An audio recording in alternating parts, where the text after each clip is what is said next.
நீலகிரி மாவட்டம் எடப்பள்ளி அருகே வளர்ப்பு நாய்களை துரத்தி கடித்த சிறுத்தையின் சிசிடிவி காட்சிகள் சமூக வலைதளங்களில் வைரலாகி வருகிறது. இதுகுறித்து எமது செய்தியாளர் திருநாவுக்கரசு வழங்கிய கூடுதல் தகவல்களை கேட்கலாம்.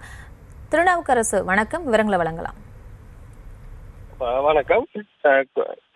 குன்னூர் எடப்பள்ளி ஊராட்சிக்கு உட்பட்ட இந்திரா நகர் பகுதியில் இரவு நேரத்தில் குடியிருப்பு பகுதிக்குள் புகுந்து சிறுத்தை வளர்ப்பு நாய்களை துரத்தி வேட்டையாடி சென்றது. இந்த காட்சிகள் தற்போது அங்கு உள்ள சிசிடிவி கேமராவில் பதிவாகி இருந்தது. அது வைரலாகிய நிலையில் அந்த பகுதி மக்கள் அடைந்ததோடு சிறுத்தையை கூண்டு வைத்து பிடிக்க வேண்டும் என்று வனத்துறையினரும் கோரிக்கை விடுத்துள்ளனர்.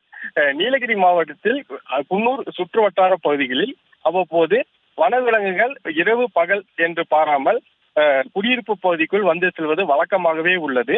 இந்த நிலையில் நேற்று இரவு எடப்பள்ளி இந்திரா நகர் பகுதியில் குடியிருப்பு பகுதிக்குள் புகுந்த சிறுத்தை அங்குள்ள வளர்ப்பு நாய்களை துரத்தி வேட்டையாடியது அங்குள்ள சிசிடிவி கேமரா பதிவாகியுள்ளது. இதனால் அந்த பகுதி மக்கள் அச்சமடைந்ததோடு வனத்துறையினரிடம் பலமுறை புகார் அளித்தும் இதற்கு முறையாக நடவடிக்கை மேற்கொள்ளவில்லை என்பதே அந்த மக்களின் ஒரு கருத்தாக உள்ளது. பலமுறை கிராம சபா கூட்டத்திலையும் இது சம்பந்தமாக புகார் அளித்துள்ளதாகவும் அந்த மக்கள் தெரிவிக்கின்றனர். விவரங்களுக்கு நன்றி திருநாவுக்கரசு.